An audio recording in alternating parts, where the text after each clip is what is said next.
So yeah, I'm just gonna kind of like start off with I've been through a lot. First off, I've been through a lot in life, more than most probably would ever even imagine.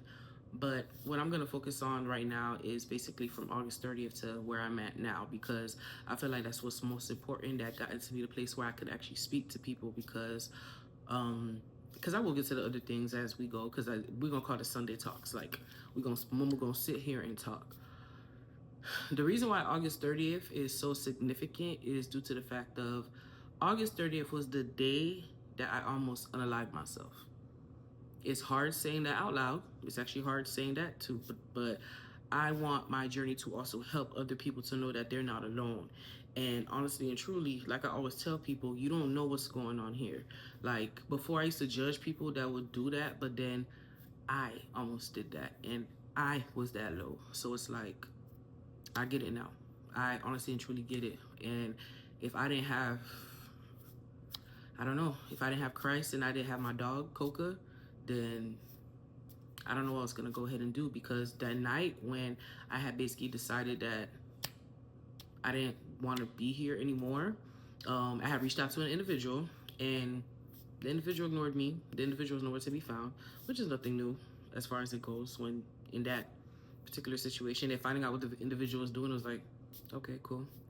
But I've spoken to the individual. I've forgiven the individual because I wanted to go ahead and forgive, because to move forward and to heal, you have to forgive. And me and the individual were straight, but it'll never be the same again, because you know now I've learned to rely on God now, because my issue was I was trying to rely on individuals for my happiness and people for my happiness, when no, God is what's going to make you happy, and God was going to go ahead and save you. So long story short, when I was in that state and I was about to whatever, I remember being on my bathroom floor, boohoo crying, hyperventilating, and stuff like that. The individual that I wanted to go ahead and speak to, whatever, not texting me back, ignoring me, whatever the case may be, cool. And then I remember just being on the floor, and I remember Coca, my dog, she's a Frenchie, walked into the bathroom, and she saw, and I trained her to never lick my face. Like, she doesn't lick my face. And she just came up to me and she started licking my face. And I just felt so warm. And I just let her do it. I felt such unconditional love. And then I'm like, dog, you was really finna leave her alone. And then seeing just how much she loved me and how much she just kept me in that moment, like grounded. And then I just remember I just was like, you know what? I'm sorry. I started apologizing to her. And then I just bust out praying. And I haven't prayed like that in a while, like years. I can honestly say I prayed for hours. I just prayed. I prayed my heart out, and I cried. I'm praying. I'm crying. I'm praying. I'm crying. I'm about to get choked up thinking about it, because, oof. But and then after that, that night, I got through the night. I woke up the next day, and I made the decision that, you know what, God, I hear you. I'm listening. I'm here. So September 15th, I gave my life to Christ. I got baptized, and it was one of the best decisions that I went ahead and made. And like I said, I already see changes and things that are happening in my life, and I'm just so happy and grateful for it. And another thing about it is why I should have been made this decision, because I'm Haitian, and as a lot of y'all know, in the Haitian community, there's something called voodoo. And my family has been attacked by that. And 2 years ago, we literally found something at our house of a black bottle that was wrapped in a black cloth. I had to educate myself on these things, because my parents, we were never on that. I would have Catholic school my whole entire life, prayed. My mama was prayed up. You can ask any of my friends that be on the phone with me. I'll be like, oh, I'm sorry, or let me go in the room. My mom's praying in the background. Like, we wasn't on none of that. So it's like, there's a lot of things, and I'll go into details in other videos, a lot of things that I found out that it was not necessarily my fault. I would go ahead and say it's just that when you're being spiritually attacked, it attacks you in a lot of ways. But like, a lot of things that they were supposed to do, is supposed to do more. It did harm, but it didn't do the harm that it was supposed to do, because of the fact that my mom was prayed up, my dad was prayed up, and that's why I'm still here, because I was supposed to be dead. What they did was supposed to kill me. It was supposed to kill my whole entire family. It was supposed to keep us financially burdened. It was supposed to, like, we're supposed to be homeless. We're supposed to be nothing. Like, that's what it was supposed to do. But through the grace of God, it didn't. Like, I'm sitting here in my own apartment, in my own place, paid on my bills. My birthday was 2 days ago. And a lot of people knowing me like, dang, Monica, why didn't you throw a party? You turned 35. Why didn't you do anything big? Because the Holy Spirit told me to sit still, because I am still fighting this spiritual battle, because there are still enemies that are still trying to come for us, because we're supposed to be gone and it's like it's not working. We're supposed to be dead. Me, my sister, my mom, my dad, my brother-in-law, we're supposed to be dead. But hey, God has different plans for us. And the reason why I'm coming here, because I know that there's other people that probably have families that have gone through things like this and really don't know how to deal with it, or probably had friends or even just random people do things to them. And the best thing I could say is really to like be prayed up. And also like this is what's gonna like help you. Like, this is not my guide. Like, I get into that every single day. I get into it every single night. And I really do believe that that's what literally saved me. That's why I'm still here, literally and truly.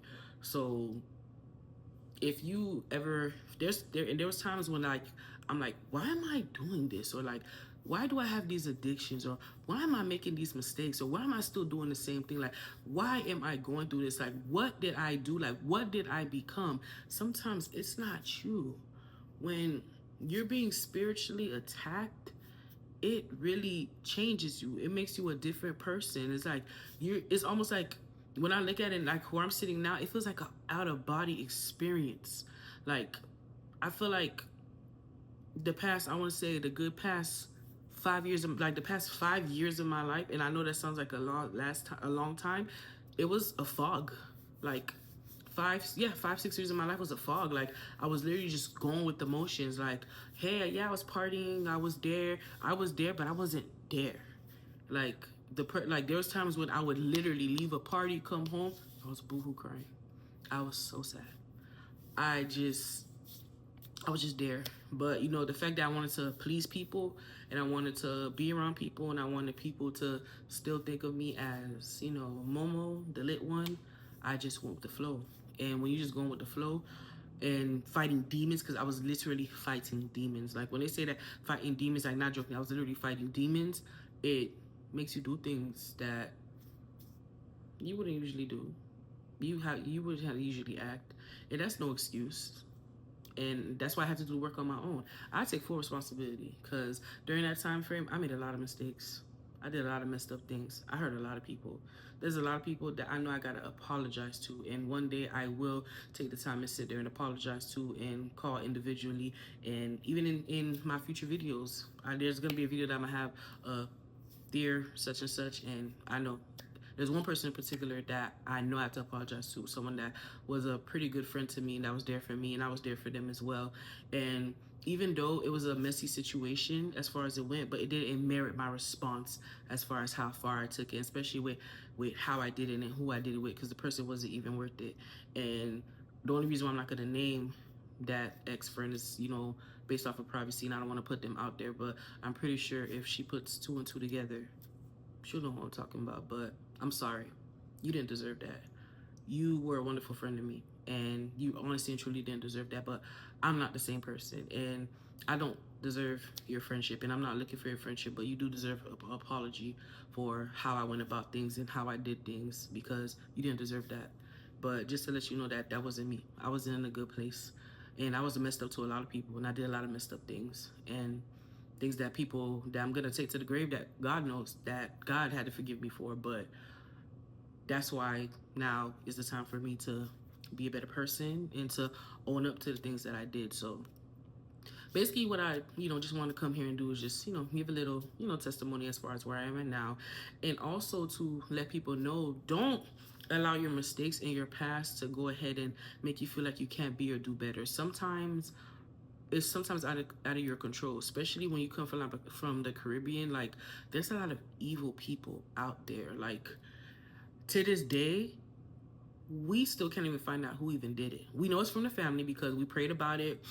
Pastor spoke to us and stuff like that, and even God has shown me that it's from our family. Like it's literally from our family, but individuals are still acting like they don't know what we're talking about, or they're denying it and stuff like that. But it's been proven, and it's literally family. So that's why also I took a step back from a lot of like my older family members, not my younger generation. Like, I'm actually trying to build that back, because I had to step back from them too, but I realized that's not the right way to go, because at the end of the day they had nothing to do with it. So I'm not gonna go ahead and, like, punish people that had nothing to do with that. And for a long time I was angry too about it, and it just goes deep. And also on New Year's, me and my sister decided to actually expose that to them, because a lot of people in our family didn't know that what was going on. Some people did, but a lot of them didn't. So now that people are in the know, they know for them to, like, be careful, to watch out, and to be prayed up. Like this right here, my bad. This right here, I love it. It's my guide. It's my everything now. But that's just why I wanted to go ahead and come here. Just to go ahead and give a little spiel as far as like where I'm at now, where I'm at mentally, and you know, things change, people change, I've changed. Like the same things that used to make me happy, the same things that I used to do and stuff like that. I don't drink like that no more. I'm focused on health. I'm focused on wealth. I'm focused on, making myself better. And as time pass and as the Sundays go, I'll go into details. I have different subjects that I want to go ahead and speak on. I'll go ahead and give Bible verses and things, because I want to go ahead and come from a place in love. But I just want to come on here and, just give a little update. But that's why I'm here. I'm in my waiting season. So as I'm here in my waiting season, that's what God put on my heart to come and speak to y'all and just give y'all an update. And I pray for everybody, even people I don't talk to anymore, even people I don't have any relationships with. If I ever encounter you, I'm praying for you. And that's the thing about it. Like, prayer is power. Prayer is key. Like, stay prayed up and have your own individual relationship with God. Like, that's the best decision I could have ever made, because whereas I was looking in others, men in particular, to fulfill what I needed, I found the man above. He's the one. He's the number one. He's the one that I needed. He's the one that can go ahead and help me. And he's the one that has been helping me. So, hopefully you guys could go to this journey with me, and I could go ahead and help other individuals go through this, and just know that you're not alone. And you know, you're not alone. Stay prayed up. Like, subscribe, share, and I'll talk to you guys soon. Love you.